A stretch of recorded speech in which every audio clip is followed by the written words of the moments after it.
This is Inspiring Design, where unique innovators come together to share their knowledge, share their insight, and keep us up to date with the latest industry trends. And here's your host, Rushan Senanayake. What's up, listeners? Welcome to Season 4 of Inspiring Design with Rushan Senanayake. This is where the best of the best brands, experts, change makers, and thought leaders come together to share their valuable insights, experience, and knowledge, all centered around the growth sector in advanced manufacturing within Industry 4.0, encompassing various industries, technologies, skills, knowledge, trends, as well as stakeholders, all the while linking it back into education within schools and universities. In today's episode, we have 4 amazing guests, each with their own speciality within the food industry. First up, we have Jana Cameron. She is the president of the Food Industries Association of Queensland. She has held this honorary position for the past 7 years, and in her day job, she runs a recruitment business that specializes in the recruitment for food manufacturing called Path for Food. Next up from Yearly Products, we have Leah Reid, Trish Lindemann, and Juju Chen. Leah, with over 25 years of experience in the food industry, is a senior development technologist at Yearly Products. Trish is the R&D manager and comes with over 30 years of industry experience and knowledge. And last but not least, we have Juju, who is the food technologist, having just entered the industry a few years ago and absolutely loving it. So without further ado, let's get straight into it. Welcome to Inspiring Design. All right, here we are. Finally, we got this underway and we're here in an amazing factory and we're about to talk about the food industry. But can we start off with a little bit of background about each of yourselves? What's your story? Okay, excellent. So my name is Jana Cameron. I'm the president of the Food Industries Association of Queensland. Now, I have been in the role for over 7 years. It's an honorary position. So in my day job, I'm actually in recruitment and it's in the food industry. So I've been doing this or somehow connected into the food industry for over 20 years. And it's been through recruitment or various honorary positions sitting on different associations, food technology and food science associations and food industries, Queensland now.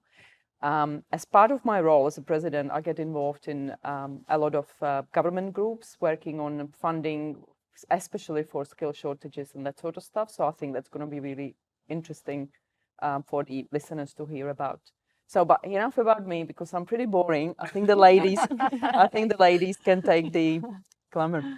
My name is Trish Lindemann. I'm the R&D manager here at Early Products. I've been with the company for 14 years, but been in the industry for over 30 years. So I'm really excited to be part of this. I see a huge opportunity to promote our industry and promote what we do and how fun it is. Excellent. Awesome. My name's Leah Reid. I'm the Senior Product Development Technologist at Early Products. And I've been a food technologist for 30 years and I've been at Early Products for 2 years. So I've worked at a number of different organisations and it's a great industry to be in. It's no 2 days are the same. There's always something different. Perfect. And I'm loving the diverse expertise here. So one of the things that I really want to understand, and I know this is a question that I get asked from the listeners as well, is what exactly is the food industry?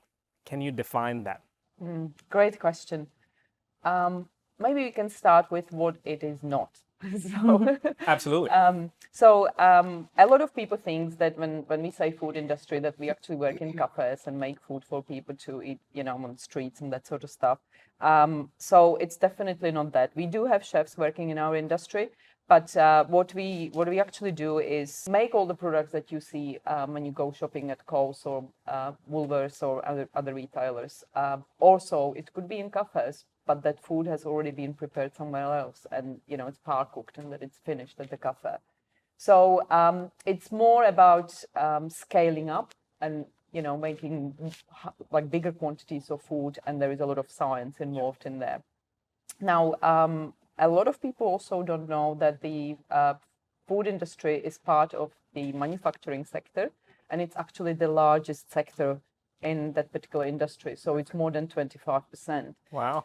Just to give you some numbers, we are very closely linked to agriculture because nearly 50% of what agriculture produces, which is horticulture, you know, different fruit, berries, and that sort of stuff, vegetables and all that stuff, and dairy and meat. So nearly 50% is actually value added in the food industry, and then it goes onto the shelves or the retailers.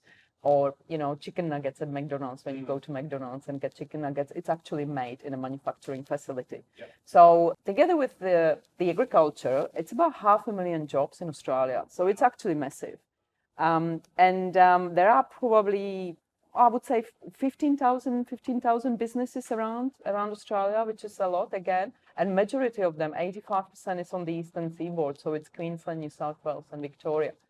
And in the recent events of the pandemic, what we also have seen is that the government's putting a lot of emphasis on food security, that we actually have enough food. So if we have to shut the borders and we don't have the food coming from the outside, are we going to survive? Well, in Australia, we actually manufacture about 7 times more food than we can eat. Wow. Yeah, so it's huge. There you go. That's a pretty cool statistic, and I think that's showing the importance of this food industry, and a lot of people underestimate it because of some misunderstandings and how it's perceived. Because, to be honest, I think a lot of it gets done behind the scenes, so you don't necessarily see it. We see it on the shelves, but the sheer scale at those things happening, and I think that's what goes as a part of advanced manufacturing. Now, this is actually one of the things I wanted to clarify. I'm aware of it as a part of the teacher training we're doing when we're actually working with organizations to make sure that they understand what industries are within advanced manufacturing. And food is definitely one of them. So what exactly qualifies it to be part of the advanced manufacturing sector? Yeah, food manufacturing, it's quite a complex scenario in that all these products appear on the supermarket shelves, and we think that they just appear. And we take them home and we eat them. But in order for that product to end up on the supermarket shelves, it's quite a complex process.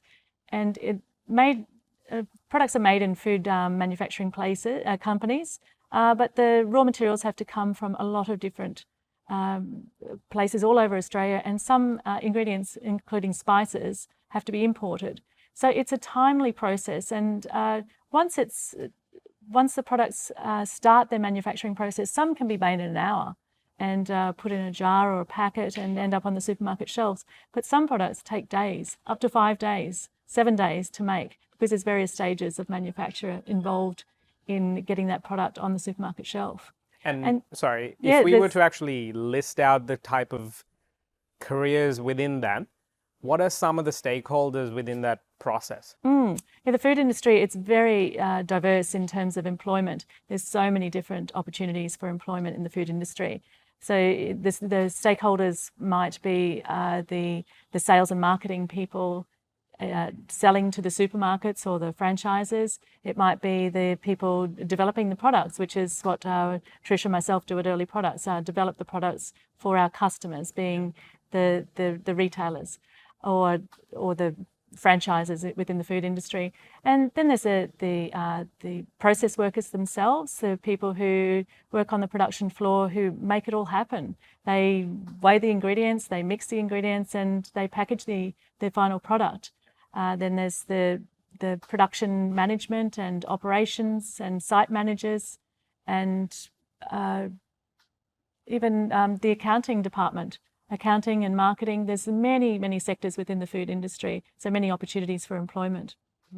Supply chain and quality as well. Yes. So it's of really course, I forgot diverse. quality. That's a very important role. Yes, quality assurance as well. And I think And coming even from a across- design background, I think one of the things that's overlooked is even how graphic designers need to be involved, industrial Absolutely. designers, Yes. just for the packaging itself. So the sheer number of opportunities within just this one sector is absolutely phenomenal. Now, one of the questions that's really interesting, and I really want to know this, is how did this food industry look like, say, 5, 10, 30 years ago, especially compared to what it looks like now?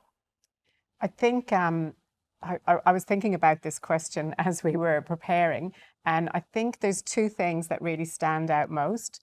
The first one probably is around allergens and how it wasn't on our agenda. It wasn't something that we were very conscious of when I first started in the industry. It wasn't that people weren't allergic to certain foods, but we didn't have the same labeling laws, we didn't have the same restrictions. And that's become a very, very different environment for us. It affects absolutely everything we do, right from the point of bringing in raw materials to the point of where we store things in a warehouse. Because allergen control is very, very important. And the list gets bigger and bigger every year. So that's a really interesting area for us that has really evolved over the last probably 20 years. The other one that kind of comes to mind is where we were with manufacturing, say 30 years ago. E-numbers were relatively new on the scene. So E-numbers being European numbering system of adding ingredients into a food. 30 years ago, we were excited about E-numbers because what it meant was that the European community had very closely examined what materials were being put into food. And they were being added to maybe color or preserve or make it taste better. And it was very, very strongly controlled. And 30 years ago, we had very, very good faith in that system. And it allowed us to have labeling that looked nice and concise, and you knew that what you were putting in had been guaranteed. 10 years or so ago, that all changed. And people stopped understanding what the original purpose was and started examining what we were adding. And so our industry took a bit of a turn in terms of where we thought we were making great headway in the 90s of we're making this food taste better, look better, cost less. We then had this complete turnaround of actually that's not the way we want it. We want to be able to have pantry ingredients on our ingredient listing. We want to return to basic ingredients. We want to know where our product has come from. So we came from a space of everything needs to be processed to now, how do we do all of that without it being particularly processed and without it seeming too processed? So from a food technologist point of view, that's a really interesting space because we've come full circle on where we started to where we are now. So the industry is constantly evolving. There's new options for ingredients all the time, and there's really smart scientists all over the world coming up with how can we make things last longer? How can we make things taste better? How can we make sure that it doesn't do any harm to people? So it's just a really, really interesting space. And I think there's a lot of influence between how we live our day-to-day life. Shelf life is now a massive thing just because of lockdown situations being, obviously in our radar right now, but just in terms of how fast life moves compared to 30 years ago, the way we eat, the way we live our life is completely different. So I have a feeling that there should be a psychological component to the food industry as well. Maybe there is, I don't know. And here in Australia, we have a unique challenge that most of other countries don't have the same challenge. For example, in the UK, factory to shop is 5 hours. Wow. In Australia, factory to shop can be 5 days. Yeah. So we have a lot more influence of large scale transport that we need to take into account. So that's because it's simply because we have more Geographic. real estate to work through. Yeah. It's just geographic. I think the other thing that's changed in the last 30 years as well is it's consumer driven in that consumers want chilled product, they want fresh product. And 30 years ago, 40 years ago, a lot of products in the supermarket shelves were canned or in jars or frozen. And there was a butcher shop presence and a seafood presence and selling fresh meat and fresh seafood, and the rest was in a jar or in the freezer. And now consumers want things fresh and they want it chilled. And the supermarket refrigeration cabinets now are filled with these chilled products that consumers are wanting. So, and that's part of the food technologist's role as well, is to keep it safe, keep these foods safe so that consumers are safe, and making sure that it's fresh and it looks really good and appealing and people want to buy it and take it home and cook it. So 30 years ago, the households were preparing meals from scratch, from raw ingredients, and preparing a meal often took up to 2 hours. So now, because of our lifestyle has changed and we're doing a lot more things and we're time poor, people want to be able to prepare in the kitchen on the table in 20 minutes. So that's common practice. Yeah. Common speak is 20 minutes. So kitchen to the table in 20 minutes. And that's what the supermarkets are wanting to sell as well, fresh product. And that's the food technologist's role, is to make sure that that can happen. Yeah, and I think this is facilitate a very good segue to understand, compared to back then, the sheer amount of technology integration to our lives, as well as how we work, learn, everything is skyrocketing, and the way we learned 10 years ago or where we cooked 10 years ago is very different to now. So how did the technology, this is almost a two-part question I want to know, I guess, but how did the food technology get affected within the industry? And what are the types of technologies that you use now within your work? Are there influences of robotics, big data, IoT, virtual reality? Where do those technologies fit in? Yeah, I guess, again, if we compare it to 30 years ago, there was a lot of smaller companies that were producing short production runs. Now, there's larger companies, and the smaller companies, they're still there, and there's still a few startups, but not as many small companies. They're large companies doing large production runs. So 30 years ago, everything was hand recorded, and a lot of hands-on and a lot of manual labor in preparing, in even moving pallets and moving boxes in say the environment we are now. But now everything's a lot more automated. And I'll give you an example of robotics in, say, a pie manufacturing factory. There's robotic arms that come out and pick up the pies after they've been cooked and put them into boxes. So it's very accurate. And that information, that if there's any faults or if there's more rejects than there's supposed to be, that information is fed back automatically, and the supervisor or the production manager is advised, and they can stop and they can say, why are there so many faults? Whereas before that was an unknown. That was somebody looking for faults. But now the robotic arms come and pack it into the boxes, and then those boxes are conveyed, and the different robot might put it onto a pallet. So there's less human involvement. And then the pallet, another robot will automatically wrap that pallet. So as before, whereas 30 years ago, people were doing that, and food is a lot safer, and it's a lot more accurate. There's more accuracy. And the now. good thing is that it can continuously go even overnight or 24/7 without fatigue. Yes, and processes are sped up, and then product can be produced a lot faster. Absolutely, I very think important. The one thing that really influences that as well is we're all consumers, and we want to know that we're getting value for money. So the more process automation we can achieve, the quicker we can make things, the cheaper we can make things, and the cheaper we can supply it to the market. So that's probably one of the areas that we have to concentrate on as well. What is good value for money, and how can we make things as cost effective as possible? So sometimes that does involve sourcing materials that are maybe better for what the application is, or cheaper than for what the application is, and working with industry partners. So food technologists in general work with across the spectrum of everything from suppliers to the engineers on the line, to the procurement people who are getting your ingredients in, to the quality team who are working with it. So it's definitely the scope of who's involved in manufacturing has definitely increased, because there's so much more people involved now. There's so much more parts of skill sets that weren't involved 30 years ago. Yeah, and I think the collaboration side of thing, that's what's creating all these different career paths, which actually leads me to my next question, is within this very specific industry, how many types of, and what type of career paths are there that, let's say a student listening to this right now, they're interested in entering this industry, what kind of avenues, what kind of pathways can they expect? I'll start with that one, a little bit about my own history over 30 years and where it's taken me over 30 years.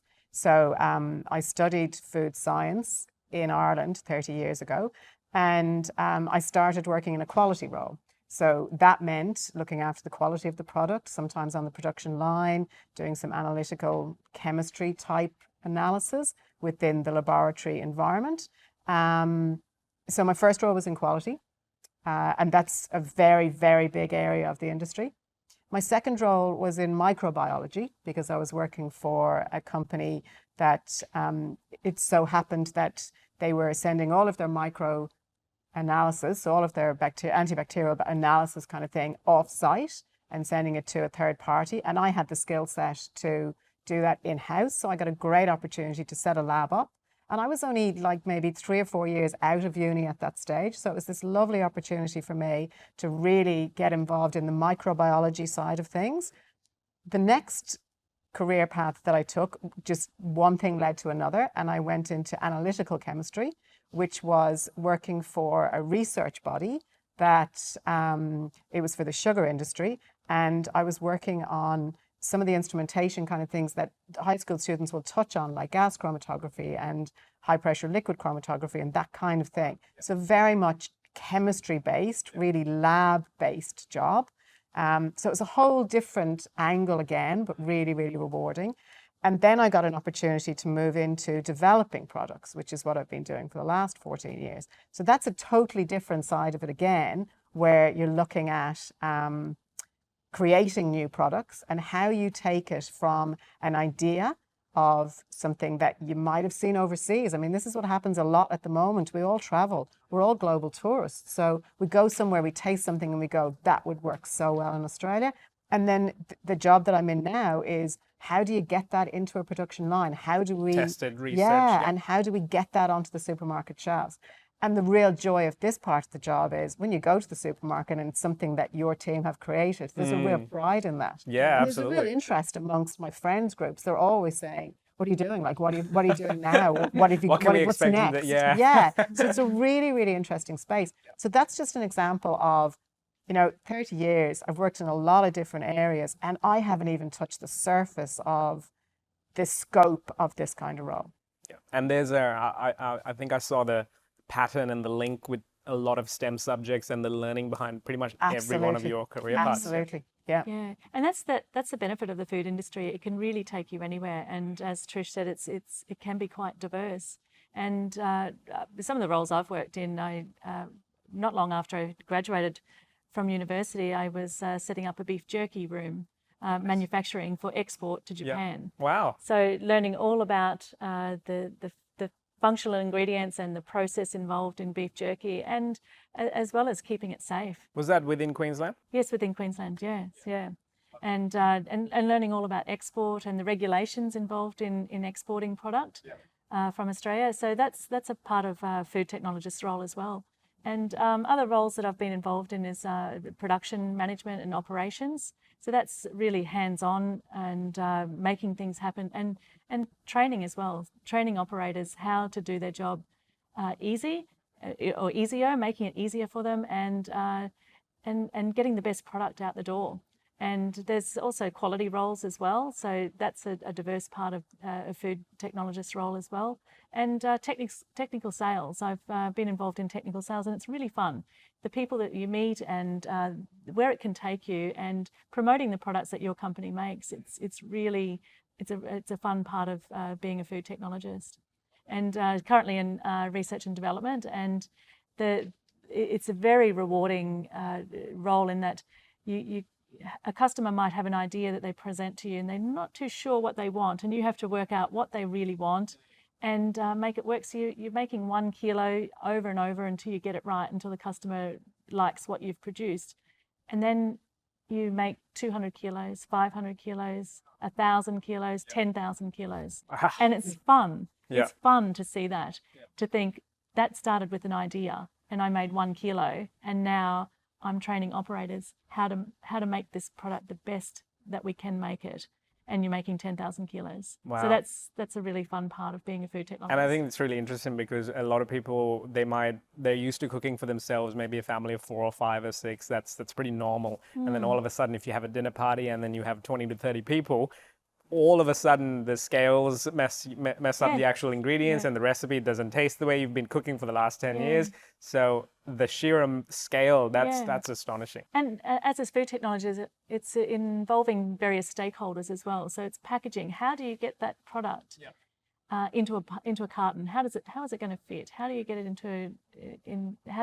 across to Western Australia from Queensland? How does all that happen? So it's involving different stakeholders within the food industry. And as a food technologist, you get to work with everyone. A lot of problem solving as well. Yeah, a lot of problem solving. Yeah. Yeah. What about yourself, yeah? I probably just would like to add one more thing because Yeah, you said, okay, when the listeners are wondering how they can get into the food industry, so I might just start, a little bit broader. Yeah. The industry is very under-resourced when it comes to employment. Okay, so we've got huge shortages, and it starts from the production floor. So if the listeners are thinking, oh, I probably would like to give it a try. So what do I do? Just get a job in the first factory you can find, and just try it for yourself. So that's definitely an option. Start from the production floor, and then you can learn slowly. Okay, what would you like? What would I like to do? Would I like to go down the path of product development, or the compliance might be more interesting, or I enjoy really leading people. Maybe I'm going to become a leading hand and a production supervisor and that sort of stuff. Or I like numbers. Maybe I can go into procurement and accounting and that sort of stuff. So there are a lot of opportunities. And also, it's supported by the vocational education and training system. So I believe that a lot of high school are running various certificates. So students can start studying different units of certificate. I think 3 in food science and technology, I believe. Also, a lot of which you are involved in. A lot of schools are doing field trips. So if you can get into a production facility and see it for yourself, that's fantastic as well. You don't have to necessarily study a degree, but if that's what you want to do, and if science is your friend or engineering is your friend, just go for it. So that would be mine. So. And you're the lady to actually talk about if they actually want to enter the industry in a bit more of a formal sense. Is that right? Well, look, I guess, there are career advisors, in the school system and that sort of stuff. But obviously, if the listeners are interested in knowing a little bit more information, they can always get in touch. And, as I said, I'm involved in various working groups, helping Queensland government to decide what they should be funding, where the skill shortages are and that sort of stuff. So I'm more than happy to answer questions if the listeners have questions, and I'm sure that you will be putting the contact details below. Yes, perfect. So we've added another 4th special guest here, and we're joined by Juju. So thank you for joining us as well. And can we start off with a little bit of background of yourself? What's your story? Absolutely. Hi, my name is Juju, and I'm part of the R&D team at Early as the product development technologist here. So obviously, I have a background in Bachelor of Food Science and Technology from the University of Queensland. And I'm 4 years since my graduation now, but I still feel very new to the industry. Awesome. And what made you get into this industry? Was it because you had some liking towards working in food, or was it a different path? How did you come about making that choice? Well, actually, I had no intention of going down this path because, who even knows the food industry? What's that? Yeah. So I was there in my classroom in year 12 thinking, oh my God, what am I going to do with my life? And all I knew was I liked food. Yeah. I have a passion for food ever since I was very young. But at the same time, I didn't want to become a chef or be part of hospitality because, that's a very physical type role. And so one day, my chemistry teacher said to me that this option was available, food science. Yeah.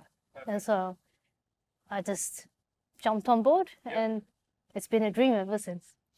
Love it. Well, I'm really glad to hear that. And can we break down some of the things you learned within high school? So obviously that was your chemistry teacher telling you to go into food. Yeah. So people might think that might come from a home economics teacher or someone teaching those skills. So how did that come about? Was that confusing for you at a year 12 level that a chemistry teacher was telling you about the food industry? Yeah, it was quite, because everyone at my school was warning me not to do it.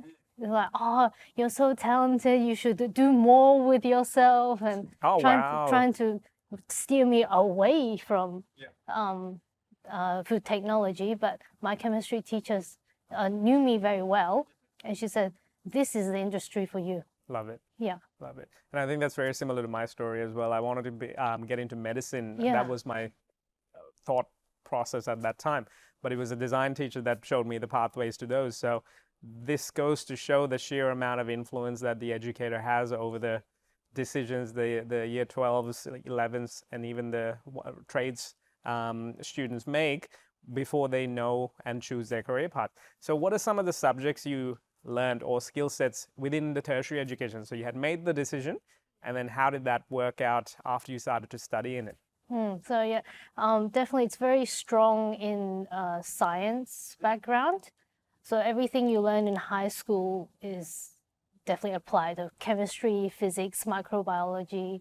And then at uni, you just learn more and you elaborate on that. You've got food chemistry, more food-specific engineering, and food microbiology, all the pathogens and stuff like that. Awesome.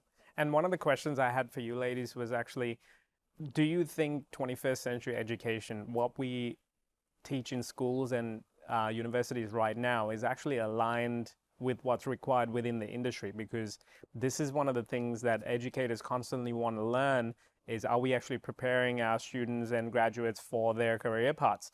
Do you think it's actually aligned, or are there misalignments that need to be addressed? Yeah, I might just start with that one if I can. I come from the Czech Republic, and back there, we've got people studying food engineering. And usually, and it actually happens in a lot of other countries than Australia. In Australia, you tend to study either food science or food technology or both, and sometimes nutrition as well, just to kind of add a third one.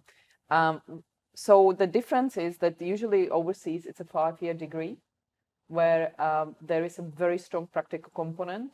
So you are not just learning to develop the product, but you are actually learning to design the manufacturing line as well.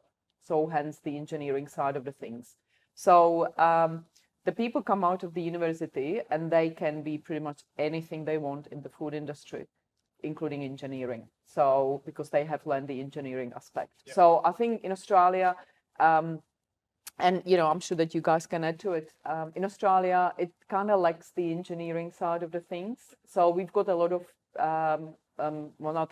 a few people finishing a chemical engineering degree and then coming into the food industry as chemical engineers. Right. But we don't really have a food engineering degree per se. Yeah. Fair enough. That's a very good insight, I think. It's such a broad career in terms of where it can take you.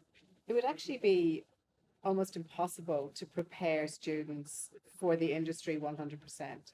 What we'd love to see is more people being passionate about entering our industry and getting their basic knowledge and then coming to us and learning on the job. Because there's never going to be, of all the jobs that we've worked in, there's never going to be a job that your skills are completely transferable. There's always going to be more to learn, which is what's really exciting about it. It's not like you learn, an accounting program and you take that with you every job you go to. Wherever you go, there's going to be so much on-the-job learning. The degree or the diploma or whatever students study, the basis of the knowledge will be enough to get them into the industry, and then they'll learn on the job. Yeah. It's going to be different every environment you go to. Yeah, and I think that's valuable advice and insights, because it's across the board like that with a lot of industries. Even coming from an architectural background, universities maybe teaches you 10% of what needs to be actually done in a day-to-day office. So it is something you've got to be prepared to evolve and learn and problem solve and adapt. So the resilience component, I feel like, is a mindset issue that a lot of students need to go. So that's very good. I think the passion is the most important thing. Like Juju said, she's new to our team. Yes. When I interviewed Juju, it was that passion just shined through. Yeah. So I knew she had a great background. She came to us with great experience, but I knew that we were just going to be able to teach her and nurture her and mentor her into a fantastic senior food technologist, because she's got that passion. Yeah. You can hear her speak about it. She loves what she does. And the example of, Juju loved food. So by loving food, she thought, what else can I do? when I was going through school and doing science subjects, I loved science, and I thought, what can I do with science? And I thought I'd end up working in, a laboratory that you were testing blood, or, some kind of pharmaceutical kind of environment. And that didn't really attract me. Yeah. And I kind of thought twice about, how am I going to foster this love of science to something that also interests me? Yeah. And it was somebody I knew doing the course, a friend of the family's. And when she started talking about, she was doing everything I loved in school, but she was relating it to food, I thought, okay, that's for me. Bingo. That's where I want to be. Yeah, perfect. And the advantage of the food industry, and one of the reasons that I studied it at university out of school, is I was looking at different career paths, and the career guidance officer spoke with me and pointed out there'll always be food. Everyone needs to eat. Yep. And that's the advantage of the food industry. It doesn't matter what path you take, whether it's the paths that we talked about before, the different employment aspects, whether it be quality, development, sales, marketing within the food industry. People always need to eat, and we need to get smarter at how we produce food and making it safe. So as a food technologist, there will always be a job for a food technologist. And there's no day is the same, because you're always looking, what's that next thing out there? What's the next Coca-Cola? Yes. What's the next burger that's going to come about? And is there going to be enough food for everyone in the world to eat? And food security, is there enough? Are people comfortable with it? And it's thinking of those long-term projects and long-term problems associated with food. And as a food technologist, it's endless where you can take it and what you can do. And it's and you're guaranteed a job, basically. It's not going to change. I think that's music to a lot of people in this current climate, so that's a very good thing. Because when we're at school, our parents might tell us, the job that you do now is not going to be the same job.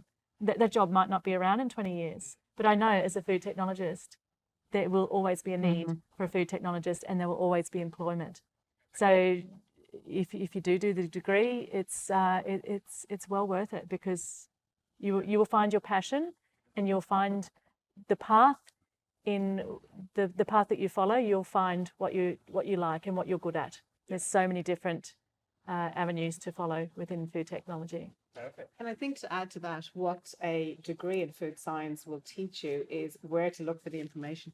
Not everything, it can't, and it'll change again in 5 years, and we'll need to evolve with it. But what studying food science will do for you is give you the tools to find the information that you need and grow with the industry, which is exactly what we've had to do over the time of working in the industry.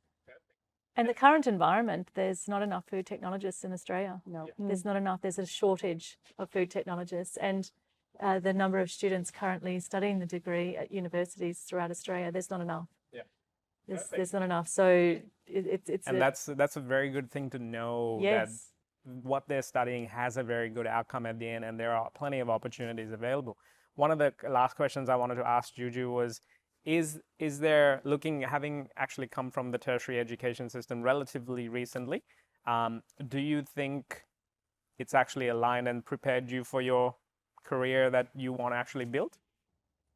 Yeah, that's a very good question. I think it was my tertiary education really prepared me well for my role, my entry into the food industry. As I said, it's very science-based, as well as I had lots of practical hands-on knowledge as well. But I hear from Trish and Leah that compared to years ago, the practical side of things has been really cut down. Yeah. Yeah. Yeah. And what's your one piece of advice for students or graduates or anyone looking at entering the industry? What's your one piece of advice for them?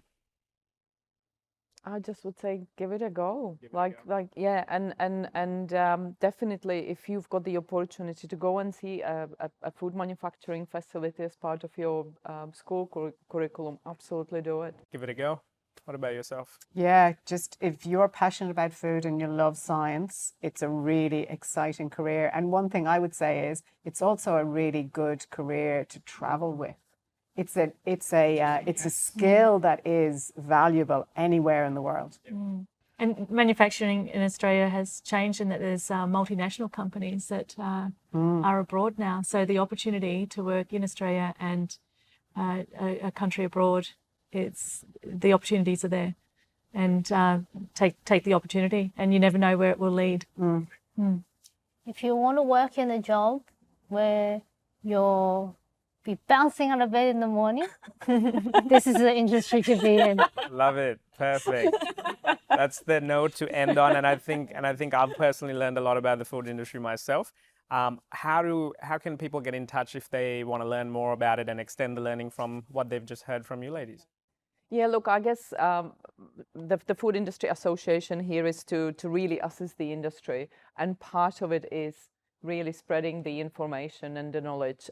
So if any of the students or teachers have any questions, please contact us at the bottom of the video or a podcast, and we can always, if we can't answer the question as the Food Industry Association, I can always pass it on to our members and or to the ladies or anyone that's got a little bit more insight than us. Perfect. The High School Teachers Association of Food Science or Home Economics or whatever they call them now are they've reached out to us, and they are coming to have a walkthrough the factory in September when they have their annual conference in Brisbane. And I'd encourage any home economics food science teachers who are involved in that to engage in that, because this is the opportunity to talk to the industry and really get some first-hand knowledge that they can bring back to their students. Yeah. Perfect. Thank you so much, guys. It's been an absolute pleasure. Thank you. Thank you. Thanks, Roshan. That's it for today's episode. Now it's time to take action and build on the learnings to get inspired. First up, jump onto roshansenanayake.com/podcast and check out the show notes, links, and other relevant learning materials from this amazing episode. Next, if you learned something new today, click that subscribe button and set yourself up to receive live notifications on future episodes, as well as more opportunities to learn from our amazing guests, brands, and speakers. Last but not least, it's time to have your say.